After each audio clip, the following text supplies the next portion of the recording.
Operation सिंदूर जैसे महत्वपूर्ण विषय पर बोलने का अवसर दिया। विशेष रूप से आभार व्यक्त करेंगे हमारे पार्टी के राष्ट्रीय अध्यक्ष श्री चिराग पासवान जी का, क्योंकि आज इस बहस में हम पहली महिला सांसद हैं जो ऑपरेशन सिंदूर पर अपना पक्ष रख रही है, ऑपरेशन सिंदूर के फेवर में बोल रही है।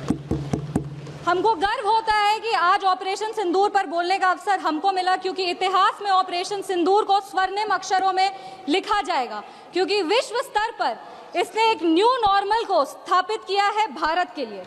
ये न्यू नॉर्मल की जो नींव है वो सदियों पहले रामचरितमानस में लिख दी गई थी, जिसकी चौपाई है, बिनय न मानत जल्द ही जड़ गए 3 दिन बीत, बोले राम सकोप तब भय बिनु होए न प्रीत।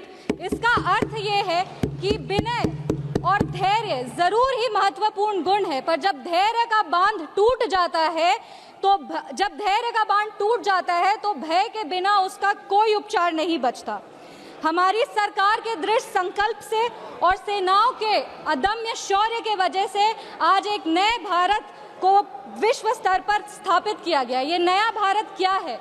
ये नया भारत वो है जो शांति के लिए गौतम बुद्ध और महावीर जी के दिखाए हुए पथ पर तो चलता है, पर अगर राष्ट्र सुरक्षा की और राष्ट्र हित की बात हो तो प्रभु श्री राम के धनुष को और श्री कृष्ण के सुदर्शन चक्र को भी उठाना जानता है।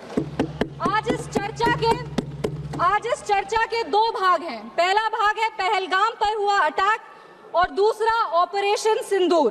पहलगाम पर जिस तरह से अटैक आतंकवादियों ने किया वो नागरिकों पर अटैक नहीं, वो मानवता पर अटैक है। आतंकवादियों ने धर्म पूछकर उनकी पत्नी के सामने, माँ के सामने, परिवार के सामने, बहनों के सामने सारे जो हमारे देश के नागरिक हैं उनको मार दिया। हम लोग ये पूरा देश वो चित्र कैसे भूल सकता है जब एक नवविवाहित महिला लाल चूड़ी पहनकर अपने पति के शव के बगल में बैठी थी। इसने पूरे देश को झंझोड़ करके रख दिया था।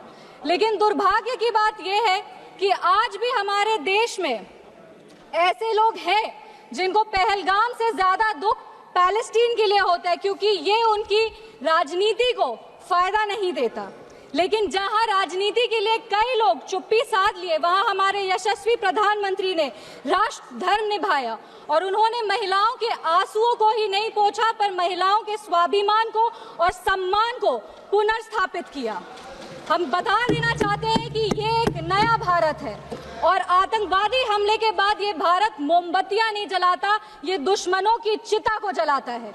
ये शांति चाहता है, पर शांति अपने शर्त पर चाहता है, और अगर अपने शर्त को नहीं पूरा किया जाए तो डिप्लोमेसी से डिस्ट्रक्शन तक का भी रास्ता जानता है।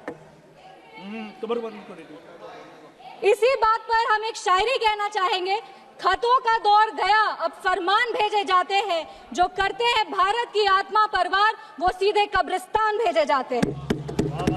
अभी अपने कांग्रेस के साथियों का बात सुन रही थी और वो कह रहे थे कि 1971 में इंदिरा गांधी ने ये किया है, 1971 में इंदिरा गांधी ने वो किया, पर वो कभी भी 1971 का क्रेडिट बिहार के बेटे जगजीवन राम जी को नहीं देते हैं, जो तब के रक्षा मंत्री थे।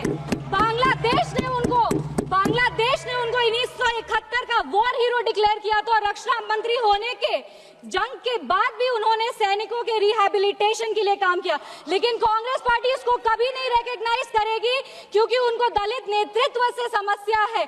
वो सिर्फ उनके साथ रहना चाहते हैं जो बाबा साहब के चित्र को अपने पैर पर रखते हैं। अगर हम ऑपरेशन सिंदूर की बात करें तो ये सिर्फ टेरर लॉन्च पैड्स को ध्वस्त नहीं किया, ये पूरी की पूरी तरीके से पाकिस्तान के हौसले को ध्वस्त कर दिया है। लेकिन एक आश्चर्य की बात है मैम, और आश्चर्य की बात यह है कि हमारे दुश्मन देश में एक युवा नेता है और एक युवा नेता हमारे विपक्ष में है। दुश्मन देश का सदन अलग है, हमारे देश का सदन अलग है, वहां के नेता अलग है, यहाँ के नेता अलग है, पर इनका सवाल एक ही है। विपक्ष का सवाल और दुश्मन देश के नेता का सवाल एक कैसे हो सकता है? मैं विपक्ष के साथियों को चुनौती देती हूँ कि अपनी राजनीति से ऊपर उठ करके कभी राष्ट्र हित की सोचनी चाहिए। अगर सरहद पर सेना लड़ रही होती है तो उनसे सवाल नहीं पूछे जाते, उनको सलामी दी जाती है। अगर विपक्ष की बात सुबह से सुने जा रहे हैं और उनकी बात को ध्यान से सुने तो वो बार बार कह रहे हैं कि सरकार ने सरेंडर कर दिया, सरकार ने सरेंडर कर दिया। सरेंडर से इनका विशेष लगाव इसीलिए भी है क्योंकि इतिहास गवाह है इन्होंने कितने बार विश्व के सामने भारत का सर झुका दिया है। 1962 में नेहरू जी की दोस्ती की नीति ने हमारे देश के धज्जियां उड़ा दिए थे। 14,500 वर्ग मील जमीन पर कब्जा कर लिया था। अमेरिका के तब के राष्ट्रपति ने कहा था कि भारत हमसे भीख मांगते हुए आया था। 1971 में वेस्टर्न मीडिया ने प्रधानमंत्री के बारे में जो भी कहा हो, उन्होंने हमारे देश के बारे में, भारत के बारे में कहा कि भारत एक धोखेबाज देश है और भारत नागरिक धोखेबाज लोग हैं। ये था भारत का इमेज आपके शासनकाल में। 1985 में CIA के क्लासिफाइड रिपोर्ट्स है कि विदेशी तंत्र भारत की सरकार को चलाती थी। इनसे जवाब मांगिए। 2001 विश्व के सबसे बड़े लोकतंत्र के सबसे बड़े मंदिर पर हमला हुआ और ये लोग चुप बैठे रह गए। 2008 मुंबई अटैक, पूरी तरीके से देश को झकझोर दिया गया पर इन्होंने कभी नहीं जवाब दिया। अगर आज आतंकवादियों को जवाब दिया है तो वो हमारे यशस्वी प्रधानमंत्री श्री नरेंद्र मोदी जी की सरकार ने दिया है। पर इनके राष्ट्रीय अध्यक्ष, कांग्रेस पार्टी के राष्ट्रीय अध्यक्ष कहते हैं कि ऑपरेशन सिंदूर एक छोटा मोटा ऑपरेशन था। ये इनकी विचारधारा का समस्या है। इनको लगता है कि ऑपरेशन सिंदूर एक छोटा मोटा ऑपरेशन था, पर ये इनकी गलती नहीं है। इनकी विचारधारा ये कहती है कि अगर हिंदू धर्म को आगे लेके जाओ, हिंदू धर्म के पक्ष में बोलो तो वो सैफरन टेरराइजेशन है। पर इनकी राजनीति के लिए ये कहते हैं आतंकवादियों का कोई धर्म नहीं होता। ये दोहरा चरित्र क्यों है इनका?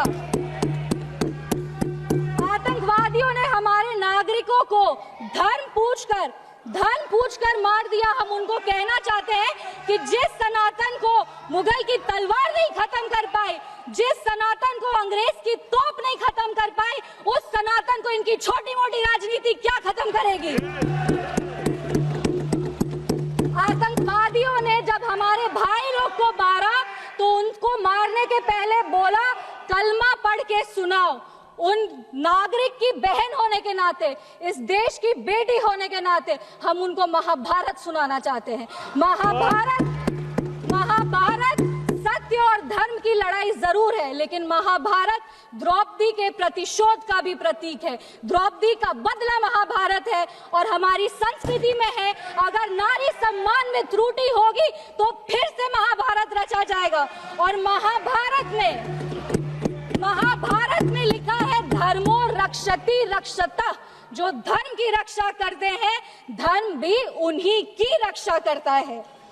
विशेष रूप से हम धन्यवाद देंगे हमारे यशस्वी प्रधानमंत्री श्री नरेंद्र मोदी जी का, जिन्होंने ऑपरेशन सिंदूर का नाम ऑपरेशन सिंदूर रखकर पूरी दुनिया को बता दिया है कि एक चुटकी सिंदूर की कीमत क्या होती है। और जिसने हमारी महिलाओं के, इस देश की बेटियों के, हमारी बहनों के सिंदूर को उजागर किया, उसको हमारी सरकार ने, हमारी सेना ने मिट्टी में मिला दिया है। अपने वाणी को विराम देने के पहले बस एक पंक्ति पढ़ेंगे। अगर उसूल पर आए तो टकराना जरूरी है, अगर जिंदा हो तो जिंदा नजर आना जरूरी है। भारत एक जिंदा देश है, उसकी रगों में अखंडता का और एकता का खून दौड़ा है और जब जब भारत की अखंडता पे और एकता पर प्रहार होगा, भारत एकजुट होकर के मुंह तोड़ जवाब देगा। जय हिंद, जय बिहार, भारत माता की जय।